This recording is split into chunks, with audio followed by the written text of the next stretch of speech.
It started with a humming noise. Daniel Cross had never paid much attention to the quiet symphony of his old New Hampshire home. Built in 1886, it had all the charm and quirks of something that old: groaning pipes, creaking floorboards, and an attic that expanded and contracted with the seasons. He'd inherited it from his uncle, who had passed with little ceremony and even fewer friends. Daniel had barely known him, just a few holiday visits as a child. But when the will came through, the house became his. It wasn't ideal. Daniel was a software engineer, more comfortable in high-rises and coffee shops than in lonely Victorian houses tucked away in pine-shrouded lots. But the price was right, free, and after a recent layoff, he couldn't say no. Besides, the isolation suited his need to decompress. The first week passed quietly, if uneventfully. Daniel explored the place room by room, noting the subtle strangeness of its construction. Hallways too narrow for modern standards, staircases with one extra step that made you stumble if you weren't paying attention, closets behind closets that seemed to have no practical reason for being there. Nothing overtly sinister, just old house oddities. Until the humming began. It wasn't loud, and it didn't start suddenly. Rather, it was like noticing a smell that had been there the whole time, just beneath the threshold of awareness. A low electric drone that seemed to resonate faintly through the floorboards. At first, Daniel thought it might be the refrigerator or the furnace kicking in, but even when he cut power to the appliances, the hum remained. It wasn't consistent either. It would pulse for a few minutes, then stop. Days might go by without it. Then it would return, slightly louder, slightly longer. He checked the walls for hidden wiring, thinking maybe something had shorted out. He checked his phone, thinking maybe it was feedback from some Bluetooth device or an old radio signal. He even called the power company, asking if any substations were nearby. None of it turned up anything. Eventually, he traced it to the basement. He hadn't spent much time down there. The basement in most New England homes is a damp, shadowy place, and his was no exception. The previous owner had installed shelves and utility racks, but Daniel had little to store. Just a few boxes, a tool kit, and some leftover painting supplies. Still, every time he heard the hum, he'd go down the steps, flashlight in hand, and try to pinpoint it. It always seemed louder down there, but directionless, as if the walls themselves were vibrating. He placed his hand on the concrete and felt nothing. He tried recording it on his phone, but the microphone never picked up anything abnormal. It was as if the sound lived only in his ears. Then one morning, the staircase appeared. It was a Sunday. Bright sunlight filtered through the slats of the old basement windows, catching the dust in golden beams. Daniel had come down to find a screwdriver, still thinking about the humming that had returned the night before. He was halfway across the room when he stopped. On the far wall, between two shelves that had always stood side by side, there was now a gap. Not just a gap, an opening, a doorway. The shelves had moved. That was the only explanation. But how? They were heavy, laden with cans and paint buckets and tools. Even if someone had moved them, there would have been scuff marks, disturbed dust. But the floor around them was undisturbed, clean, as though the shelves had always stood apart. The opening led to a narrow stairwell descending into darkness. Daniel stared at it for a long time. It didn't make sense. He had checked that wall when he first moved in, knocked on the surface to check for rot. It was solid concrete then. Now it had been replaced by aged wooden framing and the mouth of an unlit stairwell that smelled faintly of earth and mildew.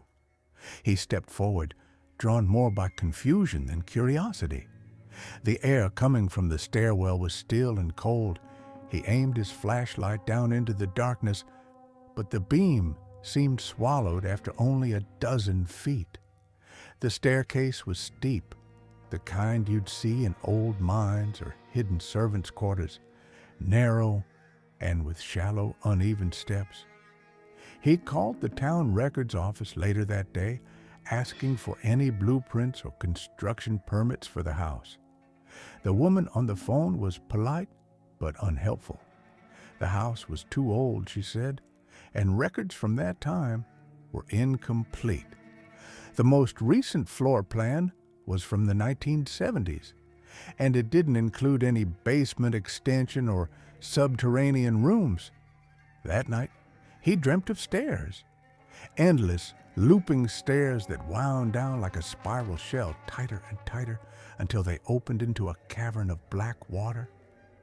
A figure stood across the water, featureless, hands extended. He awoke sweating, heart thundering in his chest. He didn't go back down the next day, or the day after, but the door remained.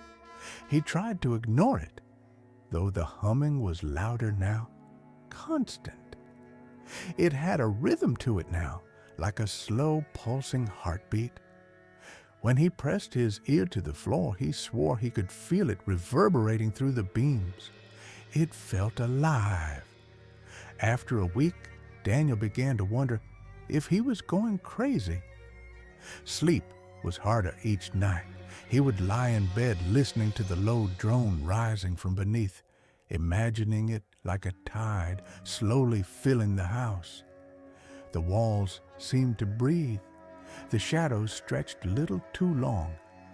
Sometimes he would catch movement from the corner of his eye, shapes darting just out of reach, disappearing before he could focus. He stopped turning off the lights. It came to a head on a Thursday. The hum had grown so loud it seemed to shake the windows. He ran downstairs in a fury, determined to tear the shelves down and wall the damn thing up if he had to. But when he reached the basement, he froze. The staircase was different. It was wider, still steep, but no longer narrow. The walls around the entryway had stretched or expanded or been replaced. The air pouring out was colder, heavier. The beam from his flashlight barely reached the bottom step now, swallowed by the darkness below. The hum was strongest here, like standing next to an engine too massive to comprehend. It vibrated through his bones, through his skull. Yet there was no pain, just an overwhelming sense of pressure, like being deep underwater. He stepped forward, foot touching the first step. The hum stopped. The silence that followed was worse, absolute. Not a creak, not a sigh of wind, not even the sound of his own breath. Then he heard it, a single knock, deep below, like something rapping gently against wood. Once, then silence again. Daniel stumbled back up the basement stairs, heart racing. He slammed the door behind him and leaned against it, eyes closed. He didn't sleep that night. Over the next few days, he tried to pretend it hadn't happened. He stayed upstairs, locked the basement door, even piled furniture in front of it like some cliché from a bad movie. But the hum returned. Not loud now, but persistent. A whisper at the base of his spine. And then, one morning, the basement door was open. He hadn't touched it.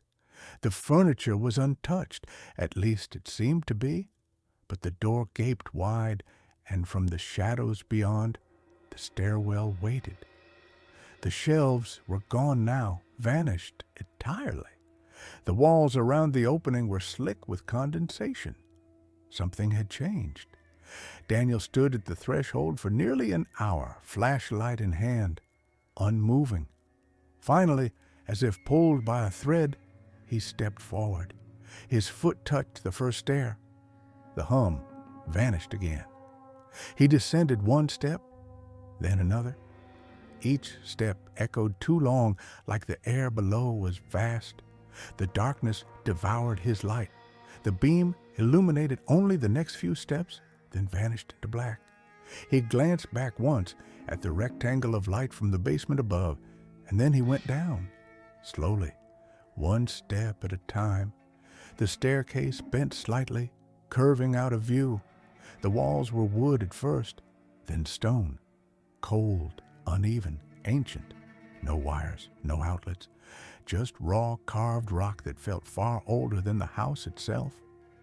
Daniel didn't know how long he walked. Minutes at first, then what felt like hours. No doors, no landings, just the endless descent.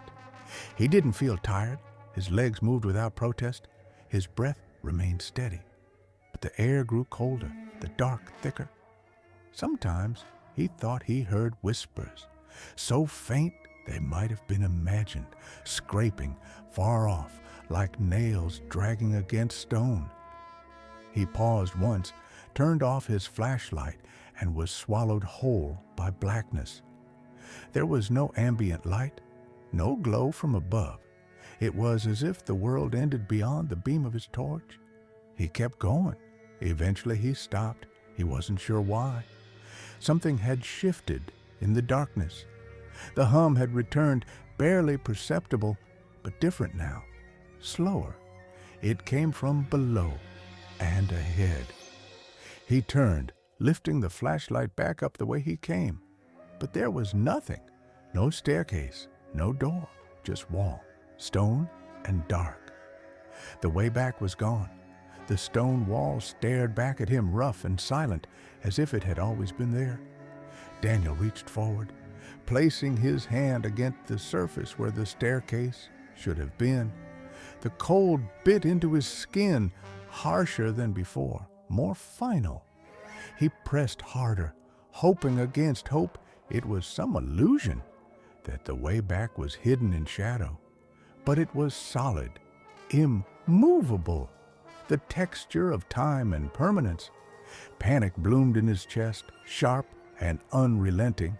He spun around, flashlight trembling in his hand, sweeping across the stairwell that now stretched downward into unknowable depths.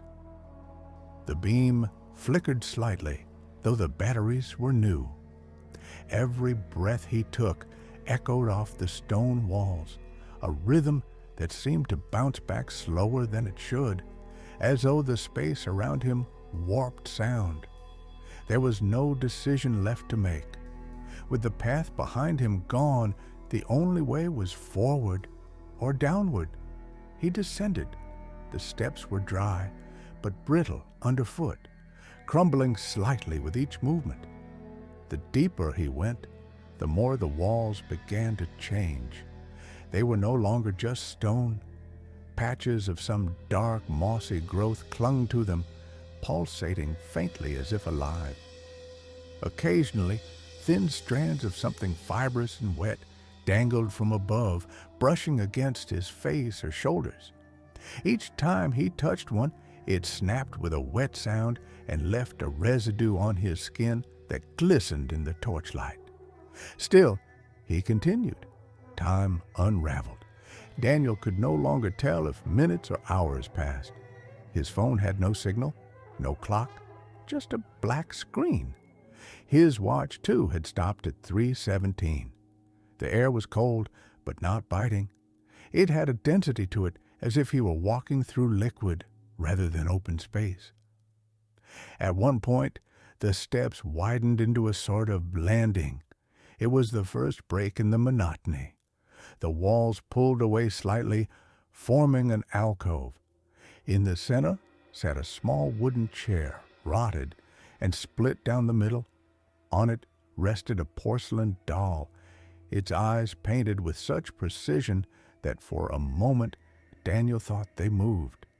He approached cautiously, circling around the chair. There were no signs of footsteps, no dust disturbed but his own. The doll was dressed in a yellowed lace dress, moth-eaten and stained, its head tilted to the side at an unnatural angle as if broken and never repaired. Daniel didn't touch it. He didn't speak. He simply stepped around it and continued down. The humming returned in intervals now, not constant anymore, but surging like waves, rising in volume, then falling again into silence. And with each pulse, he felt something pressing against the inside of his skull, a presence or awareness that did not feel like his own. Further down, the walls changed again. The stone gave way to a smooth, dark material, neither metal nor wood. It had no seams, no cracks. His footsteps no longer echoed, absorbed now into this strange, soundless tunnel. The flashlight beam dimmed noticeably, no matter how fresh the batteries were. The light simply didn't carry. Then he found the door. It was sudden, jarring. After hours of nothing but downward steps, the sight of a door, wooden, arched, with a rusted iron handle, was almost surreal. It looked hand-carved, its surface etched with symbols Daniel didn't recognize, circles intersecting, spiral patterns, and small, sharp markings that hurt his eyes if he stared too long. The humming was loudest here.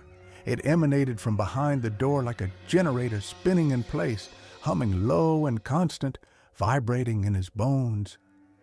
He considered turning back, though he knew there was nowhere to go. He opened the door. Inside was a room, perfectly square, about 15 feet across. The floor was made of large black tiles, the walls the same seamless dark material as the tunnel. In the center stood a table, stone, heavy, and unmoving. On it lay a book. He approached. The book had no title. Its cover was cracked leather, worn and dry. It smelled of decay. He opened it. The pages were blank. He turned one, still blank. But the third page, words began to write themselves as he watched. Thin, black lines slithered across the page like ink, bleeding through from beneath. Letters formed slowly, each one twitching into place as though resisting its shape. The handwriting was sharp, angular, and foreign. He couldn't read the language, but he understood it. A voice, not heard but felt, spoke the words in his mind. It told of descent, of chambers built not by hands, but by will, of passages that led inward rather than downward, of things that remembered before remembering existed. The humming grew unbearable. He closed the book and stumbled back, breath short and chest tight. The door behind him had vanished. The room had no exit now. The walls began to close in, not physically, but perceptually. They felt closer, thicker. The air grew heavier with each breath, charged with static. His flashlight flickered, then died. Darkness. He sat down on the floor, uncertain how long he remained there. His mind began to drift. He saw images of the house above, but different, older, cleaner, lit with oil lamps and firelight. He saw people in strange clothes walking through its halls, their faces indistinct, blurred as if underwater. He saw someone, himself, standing in the basement doorway, listening. And then he was on the stairs again. He didn't remember leaving the room, didn't remember walking, but he was descending once more, endlessly. There were no landings now, no doors, just steps. Sometimes he heard things behind him, breathing that wasn't his, footsteps out of sync with his own, but whenever he turned there was nothing, And then, for the first time, something changed. Light, faint and distant, below. He hurried, moving faster than he had in hours or days or years for all he knew. The stairs curved sharply, and the air became warmer, tinged with the scent of iron and damp earth. The light grew stronger, more yellow, flickering like firelight. He reached the source. Another room, larger this time. The walls were made of bone, thousands of bones, stacked and mortared together with some dark, hardened substance. Femurs and skulls, vertebrae and ribs, all arranged in unsettling symmetry. A chandelier made from spinal columns hung above, swaying slightly with no wind. In the center of the room, a pit, circular, lined with stone. It descended further than the light could reach, and from its depths came not a hum, but a whisper. Endless, layered whispers speaking in dozens of tongues, none human. Around the pit stood figures, motionless, cloaked in shadow. Daniel could not see their faces, only the outlines of bodies cloaked in tattered robes. They did not move. They simply stood, as if waiting. He didn't speak. One of them raised its hand slowly, pointing toward the pit. The others joined. Pointing, he approached the edge and looked down. No bottom, just darkness and whispers. He turned back. The figures were gone. So was the door. Another path now extended beyond the pit, a low archway barely tall enough to stand under. He stooped and entered, the whispers trailing him like smoke. The tunnel here was different, carved, not built. The walls looked gnawed, as if clawed into shape by desperate hands. Symbols appeared again, painted this time in red that glistened fresh but gave off no smell. The path narrowed until he had to crawl. His fingers sank into something wet, sticky. He didn't look. Time became meaningless. Hunger gnawed at him, but not like before. It wasn't just physical, it was mental, emotional, existential. He was being unmade slowly, thought by thought, memory by memory.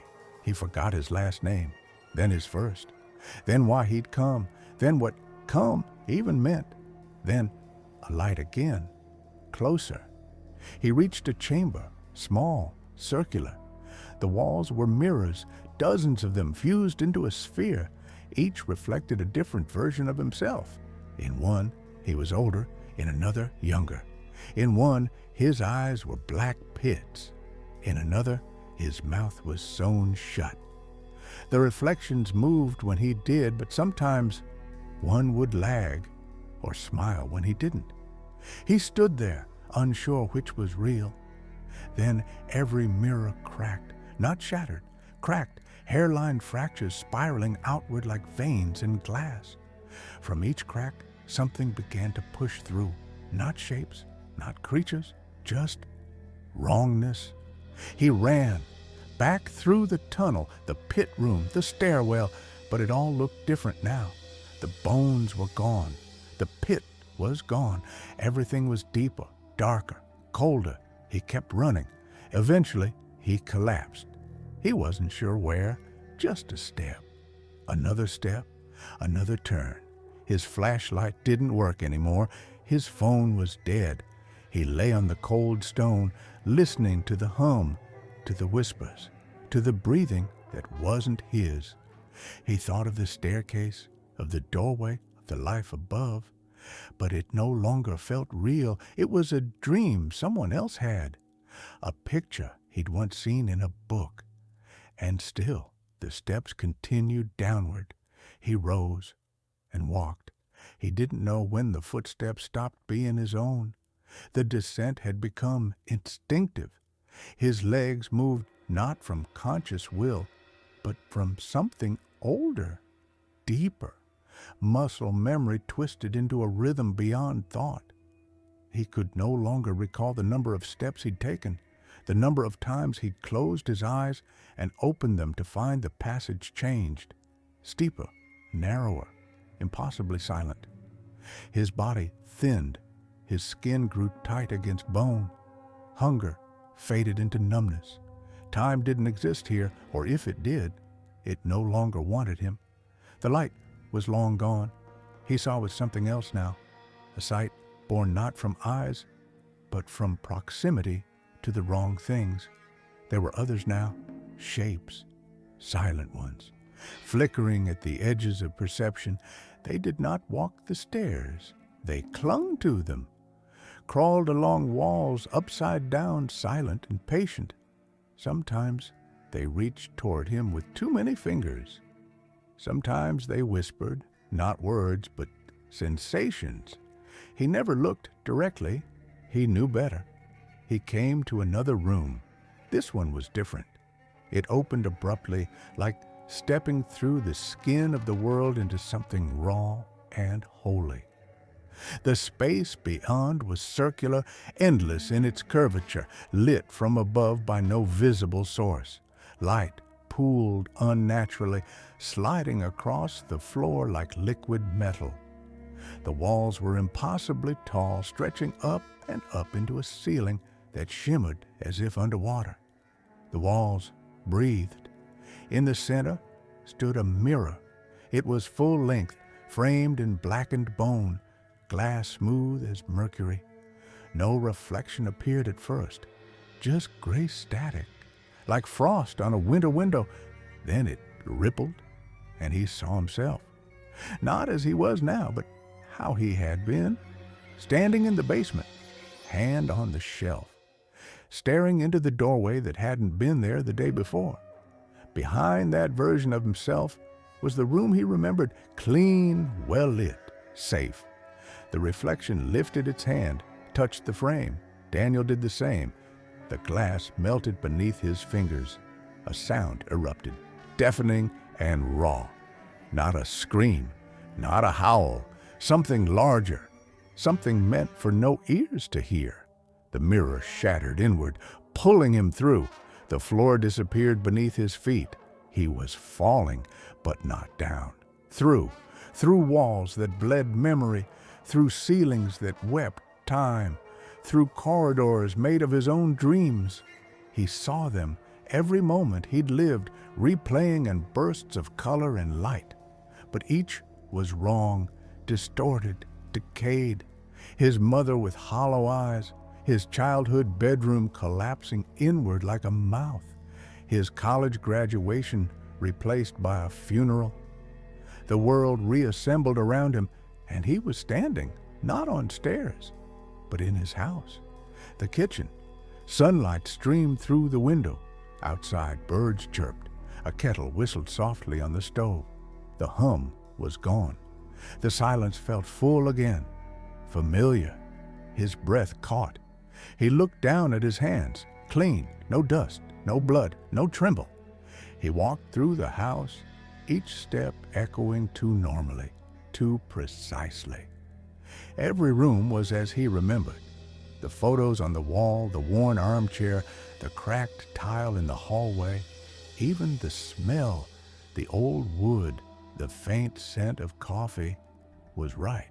He ran to the basement. The shelves stood side by side, no door between them, no gap, just concrete wall, dry and cold. He touched it, solid. He hit it with his fist. The pain was real, sharp and bright. He laughed, ragged and gasping. Tears streaked down his face. He was home. He was free. He slept that night for the first time in he didn't know how long. Deep, dreamless sleep. When he woke, the sun was still shining. He showered, ate, walked through the neighborhood, waved at the neighbors he never spoke to. Their faces seemed new, clearer, smiling more than he remembered.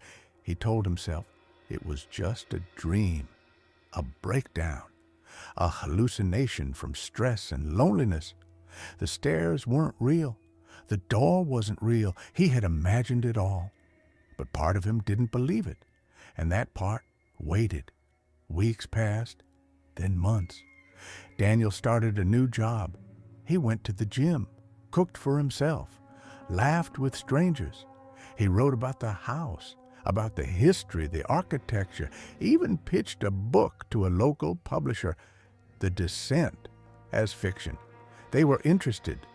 He felt okay, until the humming returned, faint, almost not there, a whisper of sound, buried under the buzz of the refrigerator, the hum of traffic, the wind through trees. But he heard it, and once he did, he couldn't unhear it. He searched the basement. Nothing. He tapped the walls. Nothing. But the sound was there, pulsing gently at night. Only at night. He'd wake with it in his ears, heart pounding, drenched in sweat. One evening, he removed the shelves. The wall remained. He laughed at himself, pushed the shelves back. But that night, he dreamed of stairs again, endless and black, and at the bottom, a door, the same door, waiting. In the dream, he opened it and heard himself whisper, "Not yet." He woke screaming. The next day, he left the house, checked into a hotel, told himself it was temporary, but deep down, he knew he was running. Weeks passed, then a letter arrived, no return address. Just his name, written in perfect angular script. Inside, a single page, blank, until the ink bled through.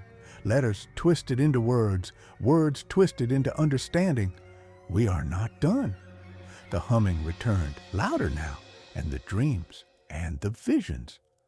He saw himself standing in front of the mirror again. Not a mirror, a window, looking in or looking out. The stairs weren't under the house anymore. They were in him, growing, waiting. One night, he woke not in his hotel room, but back in the house, in the basement, before the door. It was open this time. He didn't remember walking. He didn't remember anything, only the cold, the breathless dark, and the hum that wasn't a sound at all but a calling. He stepped through, down again. This time, the steps were flesh. They pulsed and wept. Walls of teeth whispered as he passed. Things watched, not creatures, not beings, concepts, failures, regrets. They turned to face him. One wore his mother's smile. One wore his own face, split ear to ear. They did not stop him. They welcomed him. He reached a room, round, warm, in the center, a mirror.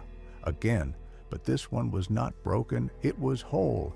And inside, another Daniel, eyes empty, mouth sewn shut, hands pressed against glass, trapped. And as Daniel watched, he understood. He had never left. The house, the street, the sunshine, none of it was real. It was a room, a trap of memory, a mask worn by the thing below to keep him calm, quiet. But it had never let go. He had never escaped. The stairs had no end. They were a spiral, a loop, a coil, and at the center, himself. He turned away from the mirror. Behind him, the reflection smiled and moved. He didn't. The glass cracked. Light poured from it, thick and golden, smelling of summer and childhood. It sang with the voices of every moment he'd forgotten. The mirror pulsed, reached for him, a final gift.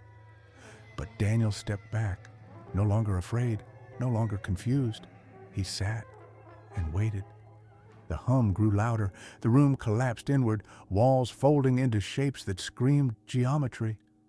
And somewhere above, a man in a house heard the first faint sound of humming and wondered what it was and walked toward the basement.